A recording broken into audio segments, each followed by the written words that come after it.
Hello and good morning, everyone. I welcome you all at Overs IS. I hope everyone is doing well. So, today is 26 February 2024, and we are going to discuss important news and articles from The Hindu newspaper. So, let's see what important news we got today to discuss. But before starting the video, for PDF join Telegram channel Eduverse IS. Link आपको description box में provided है. Make sure video को and तक देखें so that सारी important news आपकी यहाँ पर कवर हो. तो चलिए स्टार्ट करते हैं और देखते हैं आज हमें क्या क्या डिस्कस करना है. So now the first article is poverty levels below 5% claims Niti Aayog chief.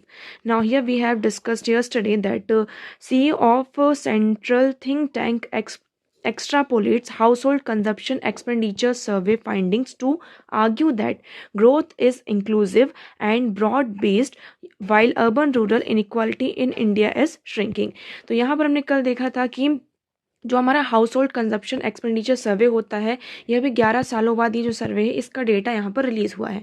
इस डेटा में ये बताया जा रहा है कि जो फूड में आपकी स्पेंडिंग है वो धीरे धीरे क्या हो रही है, आपकी कम हो रही है. इसका रीज़न क्या है? इसका मेन रीज़न ये है कि सेंट्रल गवर्नमेंट की वेरियस स्कीम्स चल रही हैं लाइक PDS सिस्टम, इवन आपकी जो स्टेट लेवल की कुछ यहाँ पर स्कीम्स हैं, जिस बेसिस पर जो स्पेंडिंग है फूड पर वो धीरे धीरे क्या हो रही है, आपकी कम हो रही है. First thing is that now second one is inequality between rural and urban India declining. जो inequality है between the rural area and urban area वो क्या हो रही है, धीरे धीरे आपकी डिक्लाइन हो रही होगी. उसके बाद rural economy is not weak, growth is broad based not limited to few. हम रूरल इकॉनमी की बात करते हैं, लाइक रूरल इकॉनमी में जो ग्रोथ हो रही है तो ये कुछ लोगों तक ही नहीं कि मतलब कुछ गांव ही यहाँ पर कुछ रूरल एरियाज़ ही ग्रोथ कर रहे हैं. ये जो हमारी इकॉनमी में ग्रोथ हो रही है वो वीक नहीं है. First of all is that हमको यहाँ पर नोटिस करना है. Second, growth is broad based not limited to few. हमारी जो ये ग्रोथ है रूरल इकॉनमी की वो ब्रॉड बेस्ड है, नॉट limited.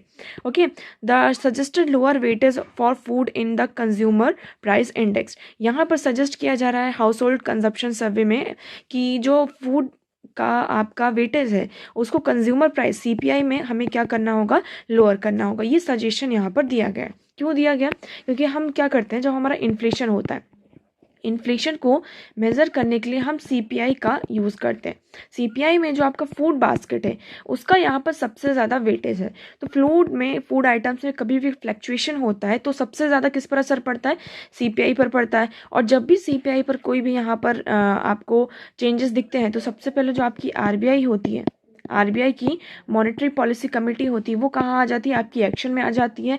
और जो वेरियस रेट्स होते हैं उन्हें कट डाउन किए जाते हैं, जिसका जो असर होता है हमारी इन्वेस्टमेंट पर पड़ता है, लोन्स पर पड़ता है. सो इसलिए ये कहा जा रहा है कि जो फूड का वेटेज है उसे हम कंज्यूमर प्राइस इंडेक्स से कम करेंगे. So expect an impact on GDP growth calculation for the economy. So यहाँ पर हम क्या करेंगे, जो GDP ग्रोथ है उसकी कैलकुलेशन का इम्पैक्ट हमारी इकॉनमी पर कैसा पड़ रहा उस पर सारी चीज़ें बात की जाएंगी. So I hope this one is clear to you. Okay, so now move करते हैं नेक्स्ट आर्टिकल की तरफ. So the next article is at the high table. So the Raisina Dialogue lack diversity in the conversation on foreign policy.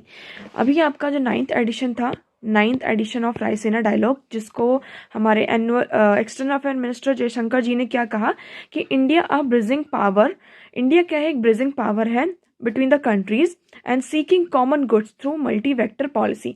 हम यहाँ पर एक common good की तरफ आगे बढ़ रहे हैं और सीख कर रहे हैं मल्टी वेक्टर पॉलिसी के थ्रू, कि मतलब हमारी तरफ क्या हो, सारी तरफ हम कॉमन गुड जो है हमारे, तो उसको हम लेकर क्या करें, एक ब्रिज की तरह यहाँ पर काम करें. लाइक इंडिया के भी यही आपके इंटरेस्ट है और दूसरी कंट्रीज़ के, हम अदर कंट्रीज़ XYZ कंट्री की बात करें सो उनके भी यहाँ पर क्या है, सेम कंसर्न है.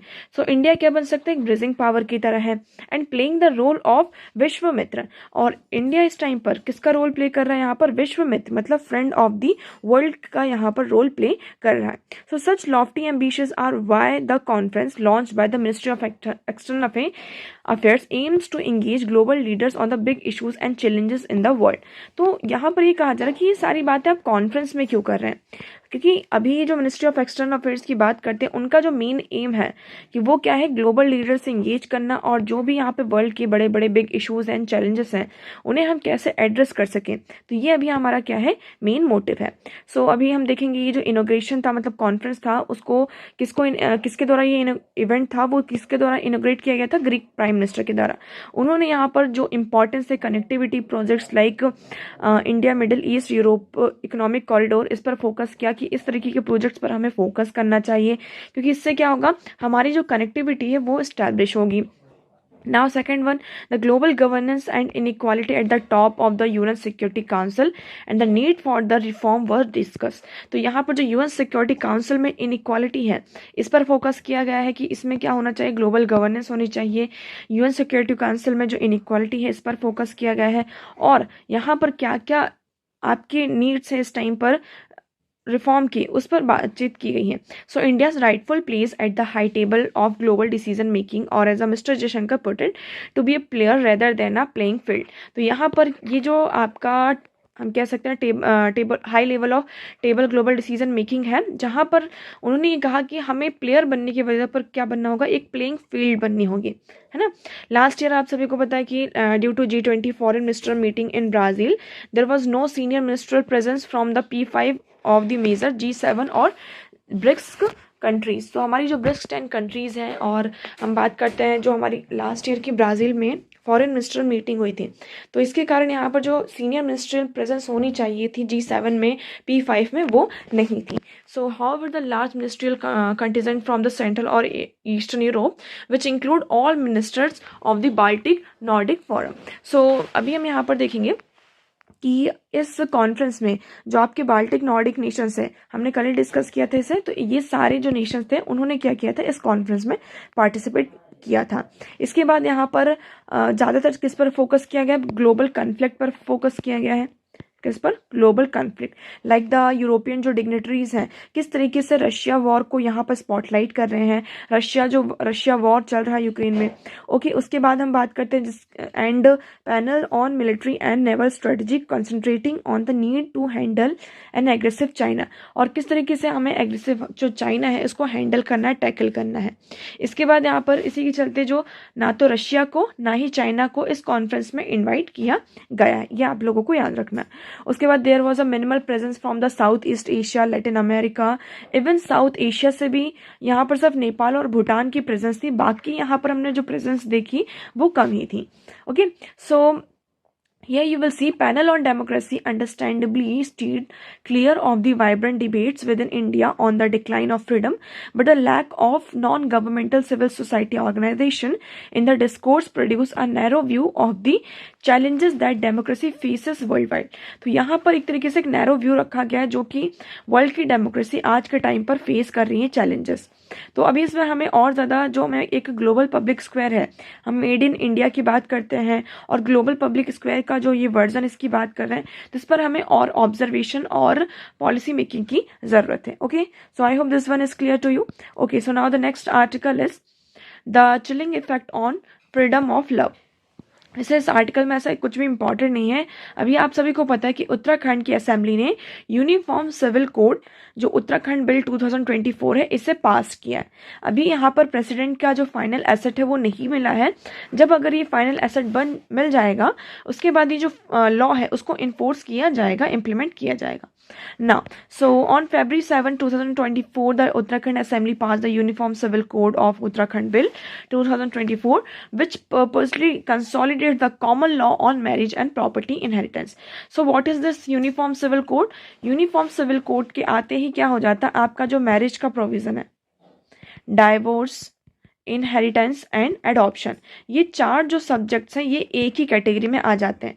आप किसी भी कास्ट से यहाँ पर बिलोंग करते हैं, किसी भी रिलीजियस ग्रुप से बिलोंग करते हैं, किसी भी सेक्शन से हैं, किसी भी क्लास से हैं, सबके लिए यहाँ पर क्या होगा, कॉमन लॉ होगा for the marriage, divorce, inheritance and adoption. इसमें सिर्फ ये जो आपके ट्राइबल पीपल हैं उन्हें अलग रखा गया है, उनका जो लॉ है उसको यहाँ पर एग्जेम्प्ट किया गया है, बाकी सभी के लिए यहाँ पर क्या होगा, आपका कॉमन लॉ होगा। सो अभी इसमें यहाँ पे एक प्रॉब्लमेटिक फीचर है, जिस इस आर्टिकल में उसी फीचर्स के बारे में डिस्कस किया गया है कि a problematic feature of the bill is the mandatory requirement of registration of a live in relationship and it's criminalisation. कि मतलब यहाँ पर क्या है, जो लिव इन पार्टनर्स होते हैं उनका रजिस्ट्रेशन जो है वो मैंडेटरी किया गया है, और अगर आप रजिस्ट्रेशन नहीं करते हैं तो ये क्या हो जाएगा आपका क्रिमिनल, मतलब कि इसको क्रिमिनलाइज किया गया है कि if you are a live in partner and you are not registering that it is a criminal crime हो गया आपका ये।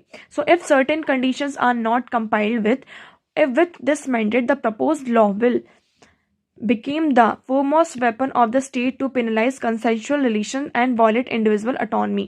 तो एक तरीके से ये क्या कर रहा है कि अगर आपने रजिस्ट्रेशन नहीं किया तो एक तरीके से स्टेट ने इसे क्या कर दिया, जो आपके कंसेंशुअल रिलेशंस होते हैं और जो एक इंडिविजुअल की ऑटोनॉमी होती है उसको वॉलेट कर रहा है ये आपका फीचर।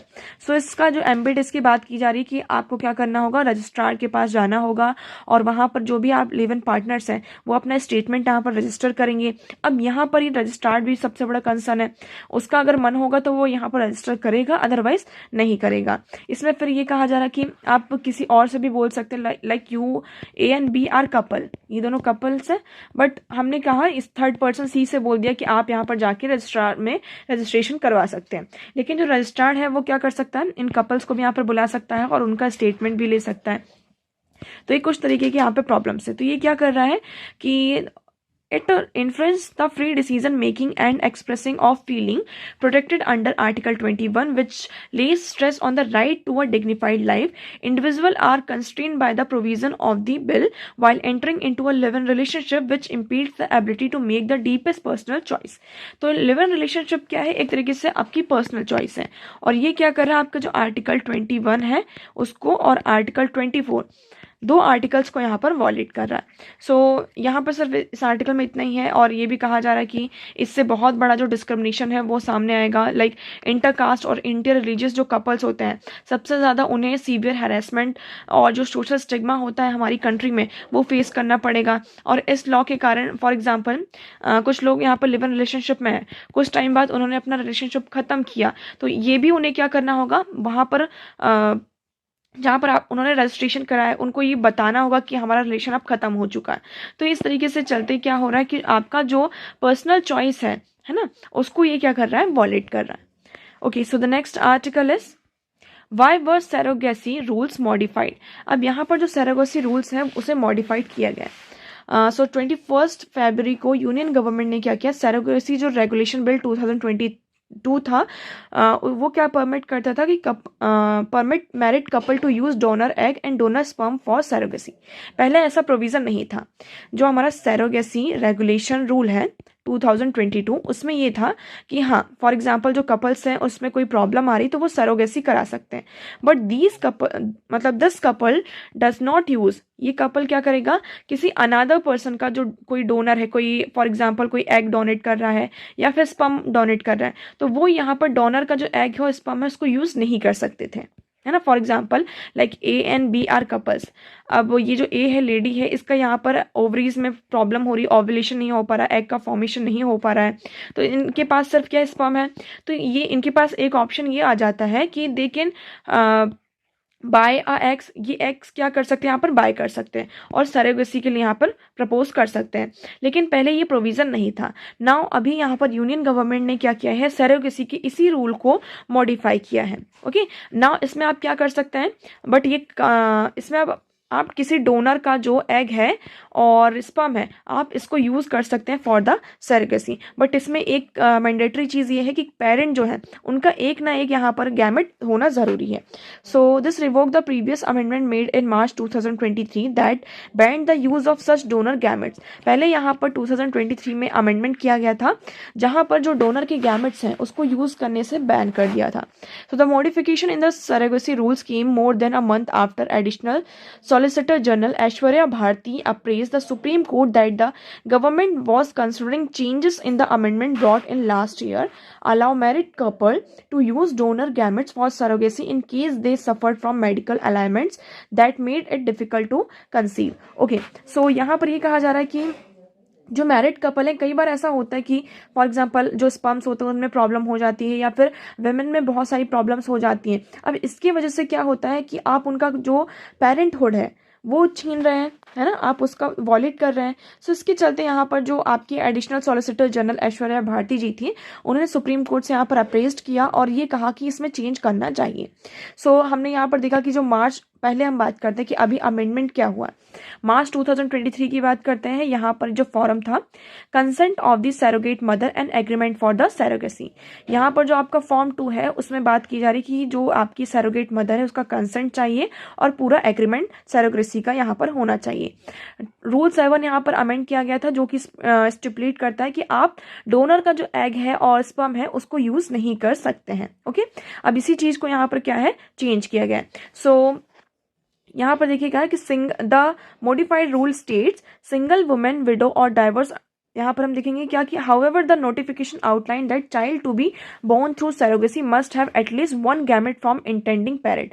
तो इसमें ये कहा जा रहा है कि जो भी बच्चा सैरोगेसी के थ्रू मतलब यहाँ पर बॉर्न हो रहा है, तो उसमें यहाँ पे जो भी इंटेंडिंग पेरेंट है उनका वन गैमेट यहाँ पर होना ही चाहिए, है ना। कि फॉर एग्जाम्पल कभी वाइफ सफर करती कोई मेडिकल कंडीशन से, या फिर हस्बैंड सफर कर रहा है, तो इस कंडीशन पर आप गैमेट्स को डोनेट कर मतलब कि बाय कर सकते हैं और आप सैरोगेसी में उसका यूज कर सकते हैं। हाँ, but this is not applicable for divorce women and widows women. जो भी आपकी डाइवोर्स और विडोज वुमेन है, ये उनके लिए एप्लीकेबल नहीं है।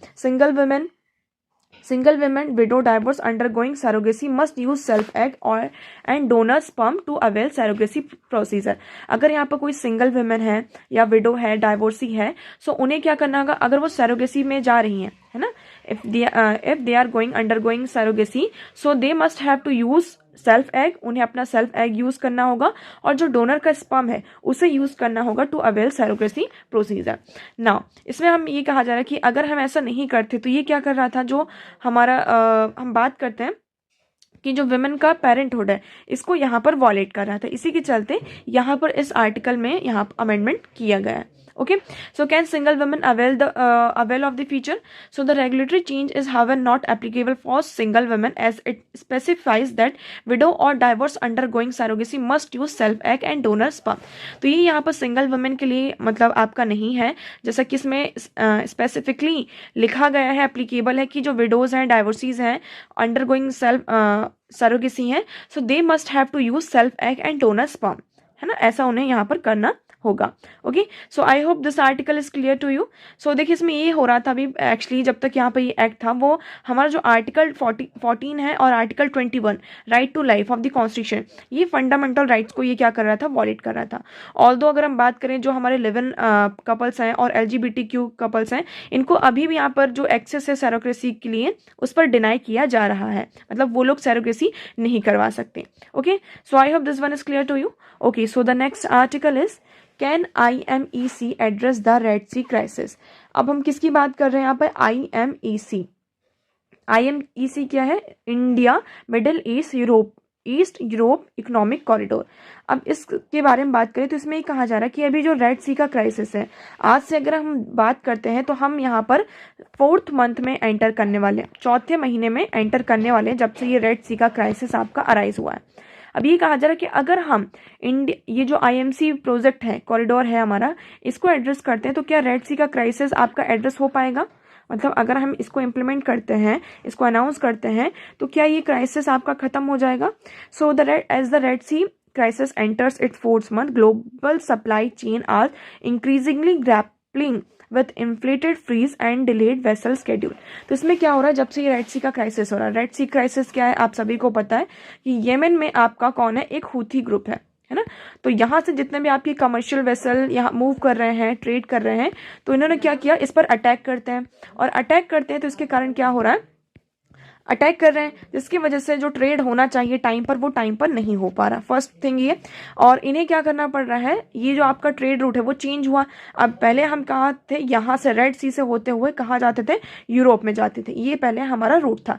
बट अब हमें क्या करना पड़ रहा है, अब हमें ये पूरा टर्न लेना पड़ रहा है, और जो कैप ऑफ गुड होप है, यहाँ से पूरा टर्न लेते हुए ये हम यहाँ से मूव करते हुए फिर हम यूरोप में पहुँच रहे हैं। तो आप इसमें आर्टिकल मतलब इस मैप में देखेंगे आपको क्लियर होगा कि आपको इंडिया से जाना है कहाँ, यूरोप, तो ये वाला रास्ता आपको ईजी होगा कि ये वाला रास्ता, तो ये लॉन्ग रूट है, जिसकी वजह से यहाँ पर जो ट्रेड में है बहुत ज़्यादा क्या हो रहा है, डिले हो रहा है. So the Red Sea route, it is very important route, especially यहाँ पे बाब एल मनाब जो स्ट्रेट है between the Yemen and Djibouti, आप यहाँ पर देखेंगे ये कहाँ आपका यमन की बात करते हैं.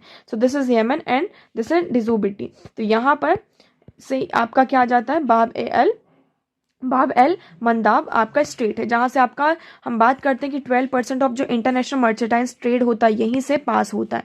सो an immediate consequences of Red Sea conflict has been a major container and oil carrier have been forced to reroute shipments via the Cape of Good hope.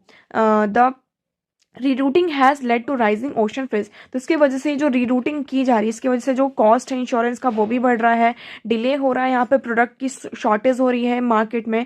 Even it has also driven up transportation cost. यहाँ से जो transportation cost है वो भी क्या हो रहा है, हमारा इंक्रीज हो रहा है, जिसकी वजह से आपकी जो कमोडिटीज़ के प्राइसेस है वो राइज हो रहे हैं, क्योंकि ट्रांसपोर्टेशन का कॉस्ट बढ़ेगा तो इट इज़ ऑब्वियस दैट जो आपके प्रोडक्ट्स हैं उनका भी जो कॉस्ट है वो इंक्रीज होगा.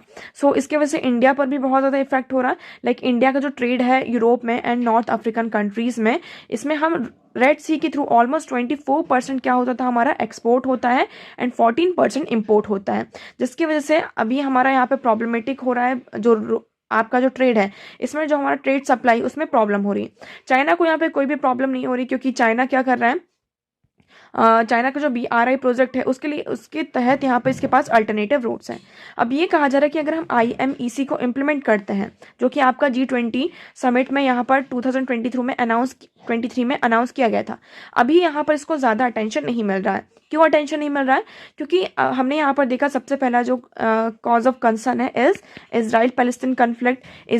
क्योंकि जो ये रूट है वो इसराइल से होता हुआ जा रहा है, तो यहाँ पे इसराइल पैलेस्टीन कन्फ्लिक्ट है, पहली चीज़ ये. उसके बाद यहाँ पर जो अरब और इसराइल के रिलेशन है वो अभी नॉर्मलाइज होंगे या नहीं, इस पर सबसे बड़ा पॉज लगा हुआ है और क्वेश्चन मार्क है. नाउ इसकी वजह से ये प्रॉब्लम आ रही. आपका जो स्ट्रेट ऑफ हॉर्मुज है ये भी बहुत ज़्यादा वल्नरेबल है. ईरान की जो यहाँ पर स्ट्रेट ऑफ हॉर्मुज में ईरान की जो प्रॉक्सिमिटी है to control over the strait, ये भी यहाँ पर क्या कर सकता है, डिस्ट्रप्शन है और वेरी हाई रिस्की हो सकता है हमारे लिए. सो इसमें ये कहा जा रहा है कि हम क्या कर सकते हैं, ओमान को IMEC का जो आर्किटेक्चर है उसमें हम यहाँ पर इंक्लूड कर सकते हैं, but it can also be a problematic. इसमें भी आपका बहुत जो आर्किटेक्चर है उसको चेंज करना होगा, ओमान को यहाँ पे लेकर आना होगा. Okay, so however that would mean further delay. A new port and railway link with have to be developed across Oman connecting it to Saudi Arabia. इसमें फिर हमें क्या करना होगा, ओमान में न्यू पोर्ट्स और रेलवे जो लाइंस है उसको यहाँ पर डेवलप करना होगा, फिर उसको सऊदी अरेबिया से लिंक करना होगा. उसके बाद हम क्या कर सकते हैं, इस प्रोजेक्ट को और ज़्यादा इंप्लीमेंट कर सकते हैं. तो इसमें बहुत ज़्यादा क्या होगा, आपका टाइम टेकिंग है. सो IMEC जो है आपका वायबल है, बट जब तक यहाँ पर जो आपका अरब और इसराइल के कन्फ्लिक्ट रिलेशन है वो इम्प्रूव नहीं होते तब तक इस पर हम मेनली फोकस नहीं कर सकते.